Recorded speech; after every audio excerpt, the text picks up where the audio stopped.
सूरज आज बहुत ही खुश है। आज उसकी पत्नी भी रश्मि उसके साथ बहुत ही ज़्यादा खुश है। दरअसल वो लोग अपने घर का उद्घाटन करने वाले हैं। सूरज ने नया घर खरीदा है, उसके लिए वह पार्टी देने वाला है और वह उस पार्टी में अपने जो बॉस है, यानी जहाँ पर वह कर्मचारी है, उसका जो मालिक है, उसको अपने घर पर खाने पर बुलाता है। और दोस्तों, जैसे उसका बॉस खाने की मेज़ पर बैठा है, अपना खाना शुरू करता है, अब तो यहाँ उस बॉस की जो निगाहें हैं उस सूरज की पत्नी रश्मि पर टिक जाती हैं। और दोस्तों, वह रश्मि को इस प्रकार से घूर रहा है जैसे कि वह रश्मि के साथ कुछ करना ही चाह रहा होता है। और दोस्तों, अब तो उस टेबल के नीचे से वह अपने पैर की उंगलियों को उस रश्मि से छुआ देता है और अब जैसे रश्मि इस छुअन को महसूस करती है, वह भी अब उस जो बॉस है उसके प्रति आकर्षित होने लगती है।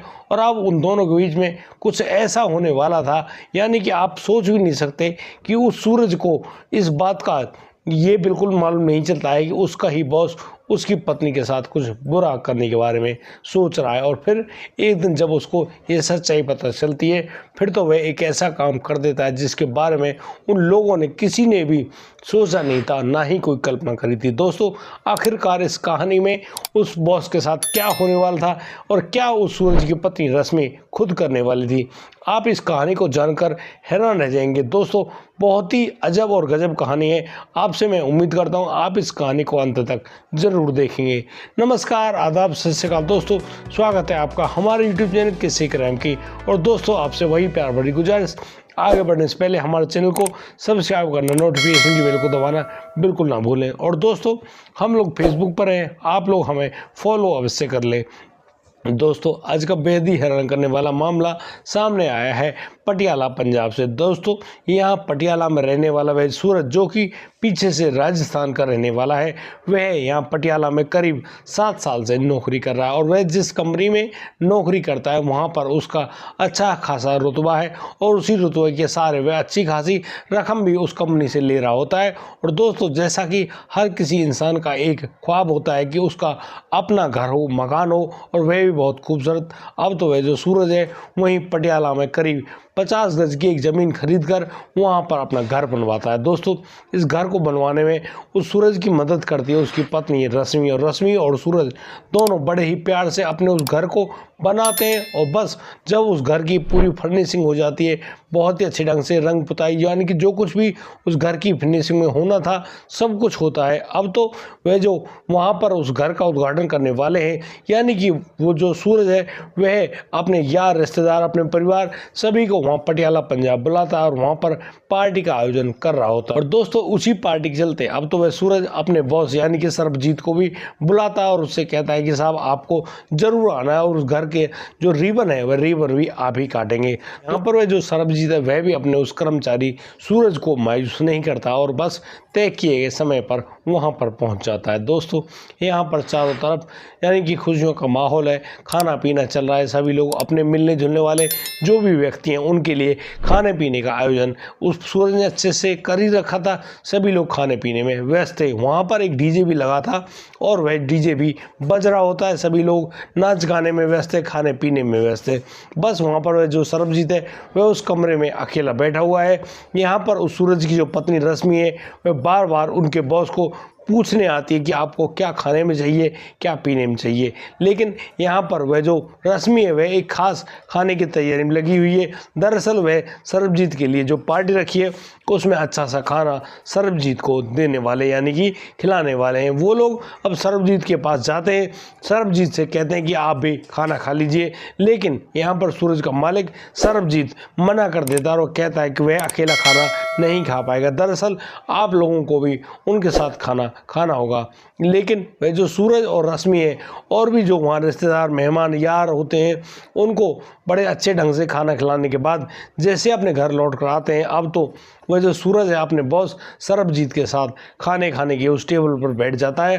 अब तो जो वेटर है जो वहाँ पर काम कर रहे हैं वो लोग वहाँ खाना लगाते हैं और सभी लोग खाना खा रहे होते हैं। लेकिन यहाँ पर जो सूरज का बॉस है सरबजीत बड़ी ही जो निगाहों से उस रश्मि को घूर रहा है और उसके जो घूरने का अंदाज कुछ इस प्रकार से है कि वह आंखों से कुछ कुछ कर गुजरना चाहता है जो कि शायद वह खुद से नहीं कर पाता। अब तो वहाँ सभी लोग खाने पर बैठे हैं, लेकिन वह जो सरबजीत है खाना खाते खाते अपने पैर से उस रश्मि को छूने लगता है। दोस्तों, जैसे रश्मि को महसूस होता है कि उसके पैरों को शायद कोई छू रहा है, कहीं ना कहीं उस रश्मि को भी वह छुअन अच्छी लगती है और वह भी अपने पैर को आगे बढ़ा देती है और उस सरबजीत का जो पैर है वो दोनों एक दूसरे को छू जाते हैं। यहाँ पर उन दोनों की जो छुअन है यहाँ उन दोनों के शरीरों में उत्तेजना सी बना देती है। और दोस्तों, जहाँ आंखों में इशारे होने लगे थे, अब तो वो लोग बहुत सारी बातचीत भी करते हैं। सूरज अपने मालिक सरबजीत से बार बार पूछ रहा है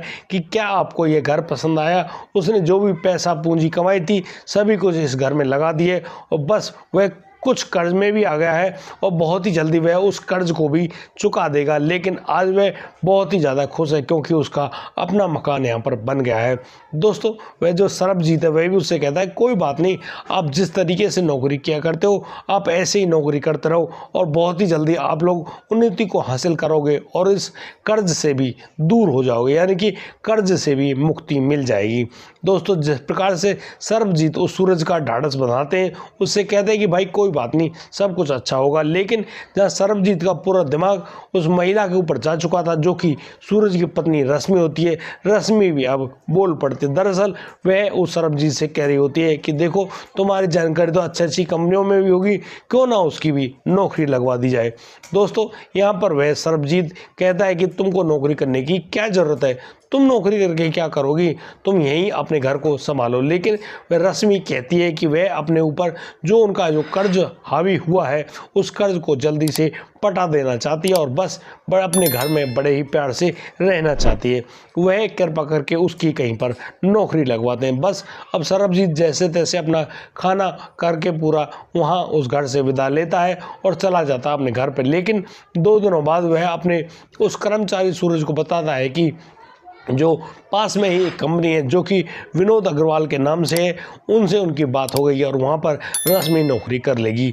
असलियत में उनको अपने ऑफिस के लिए रिसेप्शनिस्ट की ज़रूरत है और वहाँ पर रश्मि, जो कि दिखने में काफ़ी खूबसूरत है, पढ़ाई लिखाई भी वो जानती है, अच्छी पढ़ी लिखी भी है, क्यों ना वे वहाँ पर नौकरी कर लें। सूचना को पाकर बहुत ही ज़्यादा खुश होता है और बस राज़ी होते हुए शाम के समय जब घर लौटता है तो वह अपनी पत्नी रश्मि को बताता है कि कोई बात नहीं, तुमने जो सरबजीत सर से बात कही थी वह उन्होंने पूरी कर दिया और वहाँ नज़दीक में जो ऑफिस है वहाँ पर तुम्हारी ड्यूटी लगवा दी है। अब तुम वहाँ पर रिसेप्शनिस्ट का काम करना और आराम से अपनी ज़िंदगी बिताना। अगले दिन अब तो वह रश्मि बहुत ही अच्छे से तैयार होती है, अच्छी साड़ी पहनती है और बस उस ऑफिस में अपना ज्वाइनिंग करने के लिए पहुंच जाती है। और दोस्तों, जिस ऑफिस में वह पहुंची है वहां पर उसका अच्छे से स्वागत होता है और बस वह उस ऑफिस में रिसेप्शनिस्ट की जॉब पर चुन ली जाती है और वहां पर अपना काम करने लगती है। लेकिन दोस्तों, यहाँ पर कोई प्लानिंग तो कुछ और ही की गई थी। दरअसल जो सरबजीत है वह दोपहर के समय आया करता अपनी लंबी सी गाड़ी लेकर और उस गाड़ी को लेकर पहुँच जाया करता अग्रवाल जी की ऑफिस पर और वहाँ पर जाने के बाद वह जो रश्मि है, रश्मि को अपने साथ गाड़ी में बिठाकर पता नहीं कहाँ पर ले जाया करता। दरअसल यहाँ पर वो लोग एक होटल में जाते हैं और वहाँ पर उनका जो मिलना है वह बड़े ही ढंग से होता है।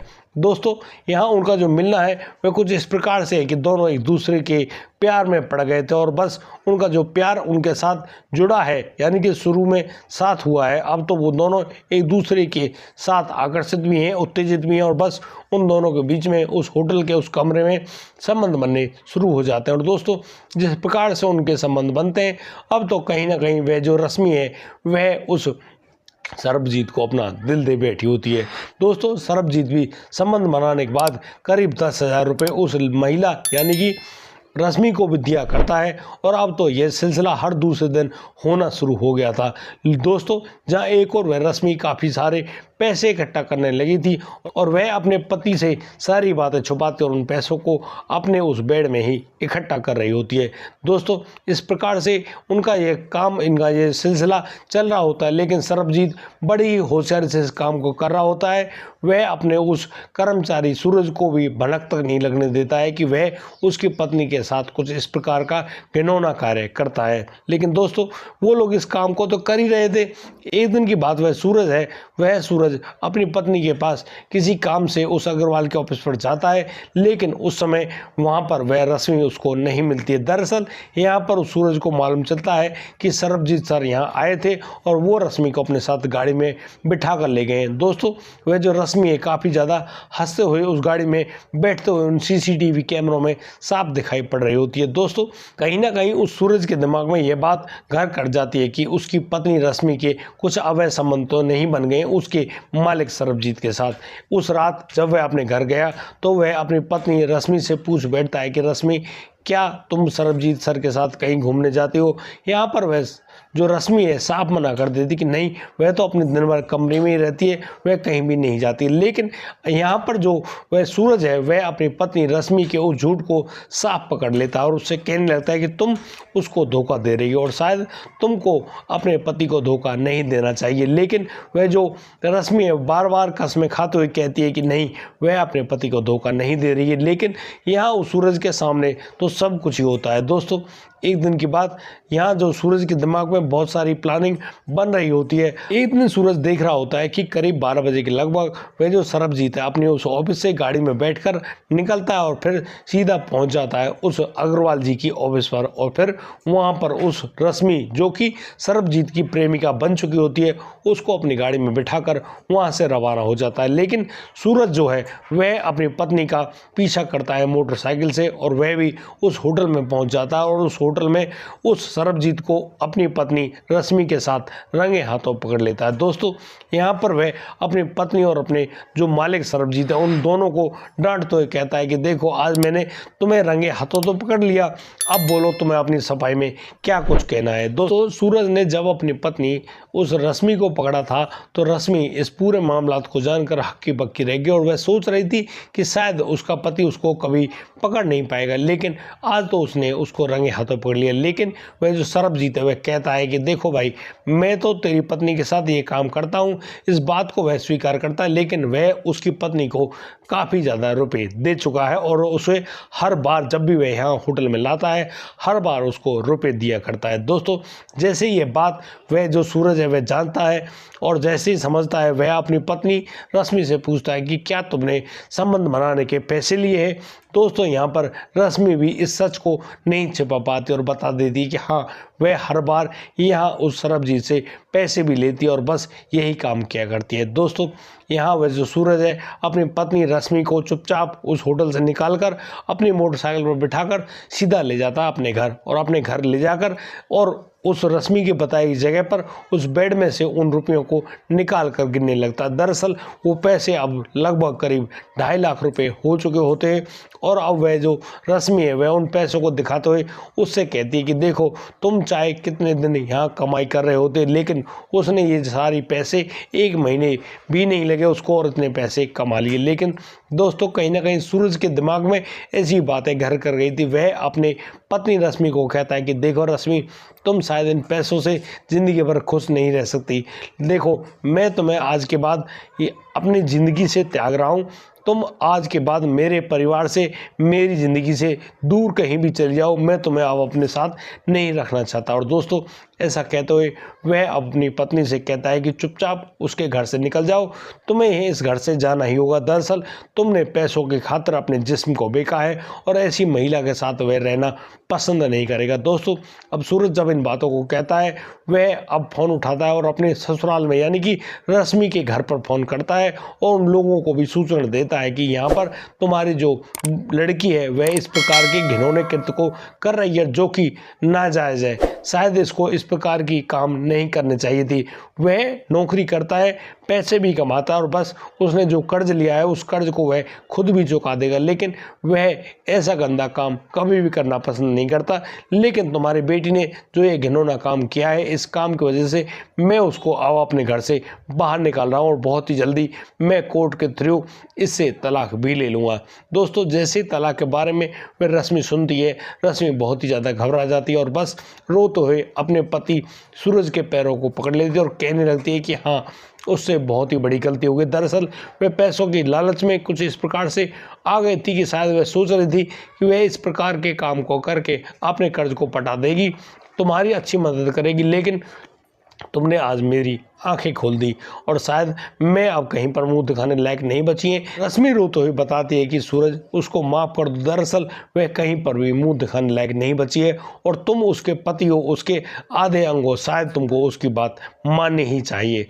दोस्तों, यहाँ पर वह सूरज काफ़ी ज़्यादा सोचता है, विचार करता है, चुपचाप अपने घर में बैठा हुआ होता है। वह रश्मि से कहता है कि देखो रश्मि, मैंने आज तुम्हारी पहली गलती मानकर तुमको माफ़ कर दिया, लेकिन जीवन में यदि कभी भी ऐसी कोई गलती हुई तो मैं तुम्हें कभी भी माफ़ नहीं करूंगा और बस तुम्हें जो तुम्हारे साथ होने वाला है, जो काम है, वह तुम्हें भुगतना ही होगा और मैं तुम्हें हमेशा हमेशा के लिए त्याग दूंगा।